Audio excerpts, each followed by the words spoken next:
Hello friends, welcome to brilliant study classes. हम पढ़ रहे थे संविधान और ये लेक्चर नंबर 12 है। तो इस क्लास में हम पढ़ने वाले हैं द काउंसिल ऑफ मिनिस्टर यानी कि मंत्रिपरिषद के बारे में पढ़ने वाले हैं। यानी कि संविधान के भाग 5 में चैप्टर नंबर 1 में द यूनियन यानी कि द एग्जीक्यूटिव में हमारा है मंत्रिपरिषद। ठीक है, यानी कि द एग्जीक्यूटिव चैप्टर में आपका है मंत्रिपरिषद। इसके बारे में आज हम पढ़ने वाले हैं। तो मंत्रिपरिषद आर्टिकल नंबर 74 से लेकर आपका आर्टिकल नंबर 74 से लेकर आर्टिकल नंबर 78 तक का दिया गया है। ठीक है, तो चलिए क्लास को स्टार्ट करते हैं। तो द काउंसिल ऑफ मिनिस्टर क्या होते हैं इसके बारे में पढ़ेंगे, उनका क्या रोल होता है। ठीक है, तो ये प्रेसिडेंट के अंतर्गत ही आते हैं काउंसिल ऑफ मिनिस्टर, मंत्रिपरिषद। तो चलिए पढ़ते हैं। तो आर्टिकल नंबर 74 क्या कहता है? तो आर्टिकल नंबर 74 ये कहता है, यानी कि अनुच्छेद 74 ये कहता है, राष्ट्रपति की सहायता और सलाह देने के लिए मंत्रिपरिषद। यानी कि आर्टिकल नंबर 74 के अनुसार, अनुच्छेद 74 के अनुसार राष्ट्रपति को सलाह देने के लिए, एडवाइस देने के लिए एक मिनिस्टर की एक समिति बनाई जाएगी, कमेटी बनाई जाएगी। वो क्या करेंगे? राष्ट्रपति को सलाह देंगे, एडवाइस देंगे। ठीक है, उनके फंक्शन को परफॉर्म करने के लिए। तो इसमें क्या है, राष्ट्रपति को सहायता और सलाह देने के लिए एक मंत्रिपरिषद होगी जिसका प्रधानमंत्री होगा। यानी कि एक काउंसिल ऑफ मिनिस्टर की एक कमेटी होगी। उस कमेटी के जो हेड होंगे वो होंगे प्राइम मिनिस्टर। इनका रोल क्या होगा? काउंसिल ऑफ मिनिस्टर और प्राइम मिनिस्टर का क्या रोल है? राष्ट्रपति को एडवाइस करना, सलाह देना, सहायता देना। ठीक है, आगे देखिए। हाँ, राष्ट्रपति अपने कर्तव्यों का प्रयोग करने में ऐसी सलाह के अनुसार कार्य करेगा, परंतु राष्ट्रपति मंत्री परिषद से ऐसी सलाह पर साधारणतः या अन्यथा पुनर्विचार करने की अपेक्षा कर सकेगा। राष्ट्रपति ऐसे पुनर्विचार के पश्चात दी गई सलाह के अनुसार कार्य करेगा। यानी कि काउंसिल ऑफ मिनिस्टर जितने भी मंत्रिपरिषद हैं और प्रधानमंत्री हैं, इनका काम यह है कि राष्ट्रपति को सलाह देना, ठीक है, क्या करना है क्या नहीं करना है। ठीक है, और राष्ट्रपति क्या कर सकता है? किसी सलाह पर पुनर्विचार करने के लिए आपको आदेश दे सकता है उनको, ताकि वो पुनर्विचार करने के बाद दोबारा सलाह दे सकें। और राष्ट्रपति बिना किसी काउंसिल ऑफ मिनिस्टर की एडवाइस के, बिना प्रधानमंत्री की एडवाइस के कोई भी काम नहीं करते हैं राष्ट्रपति। ठीक है, और चलिए, इस प्रश्न की किसी न्यायालय में जांच नहीं की जाएगी कि क्या मंत्रियों ने राष्ट्रपति को कोई सलाह दी है, और यदि दी है तो क्या दी है। यानी कि किसी भी कोर्ट में ये जांच नहीं किया जाएगा कि काउंसिल ऑफ मिनिस्टर यानी मंत्रिपरिषदों में से किसी ने राष्ट्रपति को क्या सलाह दी है या फिर क्या सलाह नहीं दी है। इसके बारे में कोई जांच नहीं होगी। ठीक है, ये आर्टिकल नंबर 74 में बताया गया है। अभी समझ में आया ना काउंसिल ऑफ मिनिस्टर का काम क्या है? काउंसिल ऑफ मिनिस्टर का काम ये है और प्रधानमंत्री का काम ये है कि राष्ट्रपति को सलाह देना कि क्या करना है क्या नहीं करना है, उन्हें एडवाइस करना, उन्हें इंफॉर्मेशन देना। ठीक है, अब देखिए आर्टिकल नंबर 75, मंत्रियों के बारे में अन्य उपबंध क्या है, यानी कि काउंसिल ऑफ मिनिस्टर के बारे में अदर क्या प्रोविजन है उनके बारे में पढ़ते हैं। ठीक है, प्रधानमंत्री की नियुक्ति राष्ट्रपति करेगा और अन्य मंत्रियों की नियुक्ति राष्ट्रपति, है ना, प्रधानमंत्री की सलाह पर करेगा। कहने का मतलब यह है, जैसे कि ये समिति बनेगी, काउंसिल ऑफ मिनिस्टर बनेंगे इसमें, तो काउंसिल ऑफ मिनिस्टर में जो है हेड होते हैं हमारे प्रधानमंत्री, तो प्रधानमंत्री की नियुक्ति राष्ट्रपति करेगा। उसके बाद प्रधानमंत्री के सलाह पर, एडवाइस पर कौन कौन से मिनिस्टर रखने हैं वो राष्ट्रपति उनके सलाह पर करता है। यानी प्रधानमंत्री जो बताएगा कि ये मिनिस्टर चाहिए, ये मिनिस्टर चाहिए, तो उनको ही राष्ट्रपति उनको इस कमेटी में लाएगा, काउंसिल ऑफ मिनिस्टर उनको बनाएगा। ठीक है, तो प्रधानमंत्री की नियुक्ति राष्ट्रपति करेगा और अन्य मंत्री की नियुक्ति राष्ट्रपति प्रधानमंत्री की सलाह पर करेगा।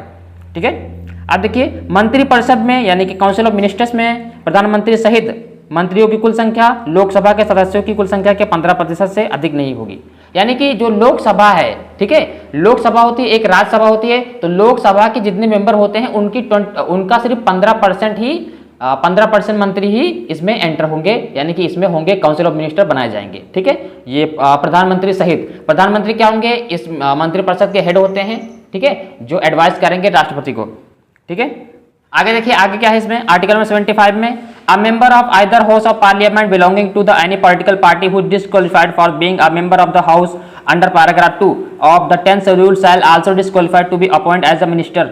ठीक है, कहने मतलब है किसी पॉलिटिकल पार्टी का एक मेंबर है जो काउंसिल ऑफ मिनिस्टर भी है, तो किसी मेंबर, किसी सदन का यानी कि किसी हाउस का एक मेंबर ऑफ द पार्लियामेंट है और वो काउंसिल ऑफ मिनिस्टर है, अगर उसके मेंबर ऑफ द पार्लियामेंट उसे डिस्क्वालिफाइड कर देती है, यानी कोई पॉलिटिकल पार्टी उसे डिस्क्वालिफाइड कर देती है मेंबर ऑफ द पार्लियामेंट के लिए, तो वो काउंसिल ऑफ मिनिस्टर भी नहीं होगा। ये इसमें बताया गया है। ठीक है, और देखिए the minister shall hold office during the pleaser of the president, यानी कि हर मिनिस्टर को अपना एक ऑफिस दे दिया जाएगा कि आप इस डिपार्टमेंट में एडवाइस करेंगे, इस डिपार्टमेंट एडवाइस करेंगे प्रेसिडेंट को, ठीक है। The council of minister shall be collectively responsible to the house of the people. कहने का मतलब है हाउस ऑफ द पीपल जितने होंगे यानी कि पार्लियामेंट में, तो उनके सबकी रिस्पॉन्सिबिलिटी काउंसिल ऑफ मिनिस्टर के पास होती है, ठीक है, कि क्या करना, क्या कराना है, क्या नहीं कराना है, किस बारे में एडवाइस करनी है, क्या फंक्शन परफॉर्म करना है, प्रेसिडेंट के क्या फंक्शन है, ये सारी बातें इनको पता होती हैं, ये एडवाइस करेंगे, अपने अपने फील्ड के ये एक्सपर्ट होते हैं, ठीक है। Before a prime minister enter upon his office the president shall administrate to him to oath of office and of the secretary according to the forms set out for the purpose in the third schedule। यानी कि जब भी ये council of minister बनाए जाते हैं तो यहाँ प्रेसिडेंट के सामने ओथ लेते हैं सभी काउंसिल ऑफ मिनिस्टर और आपके पीएम प्रधानमंत्री यहाँ पर, ठीक है।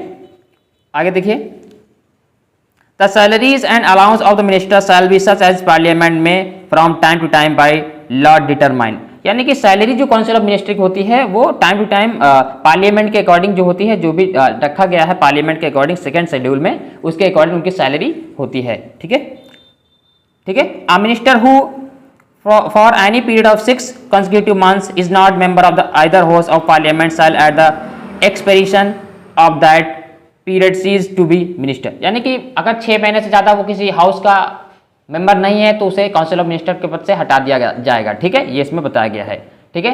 अब आगे देखते हैं आगे क्या है।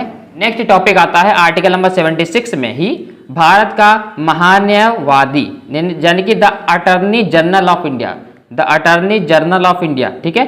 तो आर्टिकल नंबर 76 में है भारत का महान्यायवादी राष्ट्रपति उच्चतम न्यायालय का न्यायाधीश नियुक्त होने के लिए अहित किसी व्यक्ति को भारत का महान्यायवादी नियुक्त करेगा, यानी कि सुप्रीम कोर्ट के जो जज होगा, राष्ट्रपति सुप्रीम कोर्ट के जज को यहाँ पर the attorney general of India नियुक्त करेगा आर्टिकल नंबर 76 के अनुसार। अब इनका कर्तव्य क्या होता है, अटॉर्नी जनरल ऑफ इंडिया का कर्तव्य क्या होता है, उनका काम क्या होता है, ठीक है।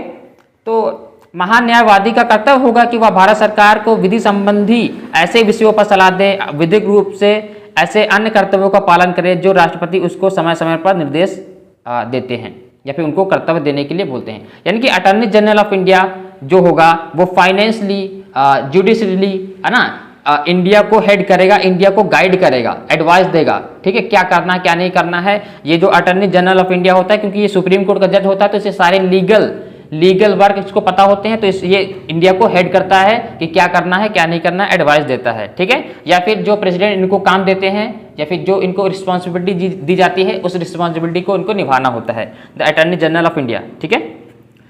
महान्यायवादी को अपने कर्तव्यों के पालन में भारत के राज्य क्षेत्र में सभी न्यायालयों में सुनवाई का अधिकार होगा, यानी कि ये चाहे तो किसी भी कोर्ट में जाके वहां पर सुनवाई कर सकता है, ठीक है। महान्यायवादी राष्ट्रपति के प्रसाद पद धारण करेगा, ऐसा पारिश्रमिक प्राप्त करेगा जो राष्ट्रपति अवधारित करेगा, यानी कि ये कोई पद भी धारण कर सकता है, ठीक है, और उसको पालन करेगा। जैसे राष्ट्रपति बोलेंगे कि इस फंक्शन में यानी कि इस फील्ड में आपको काम करना है तो इस फील्ड में वो जाके काम करेगा, ठीक है, क्योंकि अटॉर्नी जनरल ऑफ इंडिया बहुत पावरफुल होता है, सुप्रीम कोर्ट का जज होता है, इसे अपॉइंट किया जाता है प्रेसिडेंट के द्वारा, ठीक है। आर्टिकल नंबर 76 में यह बताया गया है। अब देखिए सरकारी कार्य का संचालन, कंडक्ट ऑफ गवर्नमेंट बिजनेस कैसे कंडक्ट किया जाता है। तो भारत सरकार के कार्य का संचालन आर्टिकल नंबर 76 अनुच्छेद 77, भारत सरकार की समस्त कार्यपालिका कार्रवाई राष्ट्रपति के नाम से हुई कही जाएगी, यानी कि जितनी भी कार्यपालिका है, जो भी काम है, जितना भी भारत सरकार के कार्य का संचालन है वो राष्ट्रपति के अधीन कहा जाएगा कि राष्ट्रपति के अनुसार हो रहा है, ठीक है। इसमें बताया गया आर्टिकल नंबर 77 में राष्ट्रपति के नाम से दिए गए निष्पादित आदेशों और अन्य लिखितों को ऐसी रीति से अधिप्रमाणित किया जाएगा जो राष्ट्रपति द्वारा बनाए जाने वाले नियमों में निर्दिष्ट किया जाए, यानी कि जो भी काम है, जो भी आदेश है वो राष्ट्रपति देगा और राष्ट्रपति के लिखित दस्तावेज लिखित प्रमाणित किया जाएगा कि राष्ट्रपति द्वारा कोई काम हो रहा है। इंडिया में जो भी काम हो रहा है ऐसा माना जाएगा कि वो राष्ट्रपति के अंडर हो रहा है। सिर्फ यहाँ पर पीएम उसको क्या करते हैं, एडवाइस करते हैं कि क्या करना है, लेकिन फाइनल अथॉरिटी जो होता है वो प्रेसिडेंट ही होता है, ठीक है। आप देखिए आगे देखिए आर्टिकल नंबर 78 राष्ट्रपति को जानकारी देने आदि के संबंध में प्रधानमंत्री के कर्तव्य, यानी कि राष्ट्रपति को जानकारी देने के लिए प्रधानमंत्री के क्या कर्तव्य हैं, आर्टिकल नंबर 78 में बताया गया है अनुच्छेद 78 में। अनुच्छेद 78 के अनुसार प्रधानमंत्री का यह कर्तव्य होगा कि वह संघ के कार्यकलाप के प्रशासन संबंधी विधान विषयक प्रस्तावनाओं संबंधी मंत्रिपरिषद के सभी विनिश्चय राष्ट्रपति को सूचित करे। संघ की कार्यकलाप के प्रशासन संबंधी विधान विषयक प्रस्तावनाओं संबंधी जो जानकारी राष्ट्रपति मांगे वह दे। किसी विषय को जिस पर किसी मंत्री ने निश्चय कर दिया है किंतु मंत्रिपरिषद ने विचार नहीं किया है, राष्ट्रपति द्वारा अपेक्षा किए जाने पर परिषद के समक्ष विचार के लिए रखे।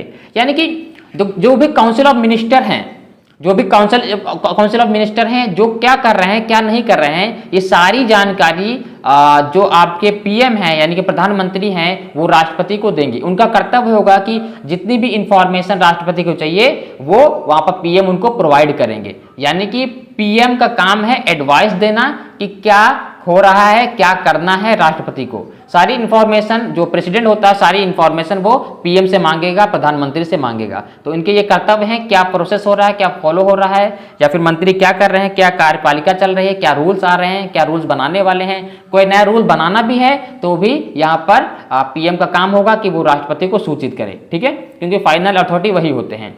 तो इस क्लास में हमने काउंसिल ऑफ मिनिस्टर को डिटेल से समझा है। अगर क्लास आपको अच्छी लगी तो लाइक कीजिए, चैनल को सब्सक्राइब कीजिए। मिलते हैं नेक्स्ट क्लास में। Thank you class.